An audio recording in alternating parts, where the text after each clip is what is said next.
Sa mga balita naman sa lalawigan, Muling nag-alboroto ang Bulkang Taal sa Batangas nitong weekend. Sa video nakuha po ng VFox, kita ang pagbuga ng bulkan ng plume o abo at usok nitong Sabado.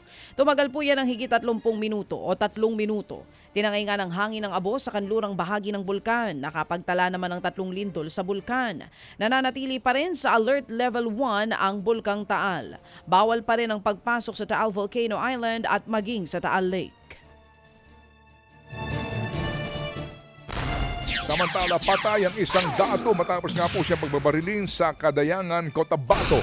At ayon sa investigasyon, nagmamagandang loob ang biktimang si Faisal Tayuan na pasabayin ang dalawang lalaki sa kanyang minivan. Pero sa gitna ng biyahe ay bigla siyang pinagbabaril ng mga ito.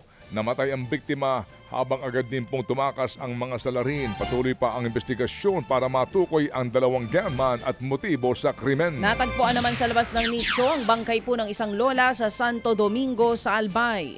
Ayon sa mga otoridad, noong Sabado inilibing ang bangkay. Kinabukasan natagpuan itong nakalabas sa kabaong 100 metro ang layo mula sa nicho. Wala na po itong suot pang ibaba. Dinala sa punerarya ang bangkay para suriin sa muli inilibing.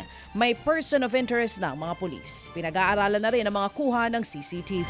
Patay ang isang lasing umanong rider matapos bumangga sa closed van sa Victoria, Tarlac.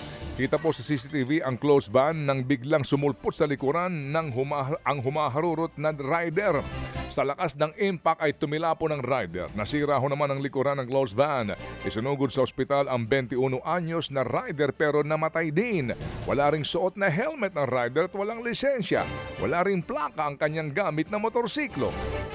Naputulan naman ng binti ang isang bata sa Toledo City, Cebu nang dahil daw sa kapabayaan ng isang ospital. Unang nahiwa ng bubog ang kaliwang binti ng 6 na taong gulang na batang si alias Ryan habang naglalaro sa kanilang bahay. Agad po siyang isinugod sa Toledo City General Hospital at doon tinahi ang kanyang sugat. Pero pagkalipas ng 2 araw, nagkaroon ng impeksyon ang tinahing sugat. Dinala siya sa ibang ospital kung saan kinailangan ng putulin ang kaliwang binti dahil nga sa komplikasyon.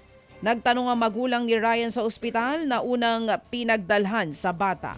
Doon na nga nila napag-alaman na hindi doktor, kundi isang nursing assistant ang tumahi sa sugat ng kanilang anak.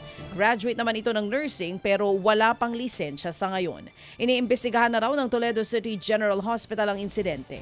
Naghain na ng reklamo sa NBI ang pamilya ng biktima laban sa mga tauhan ng ospital.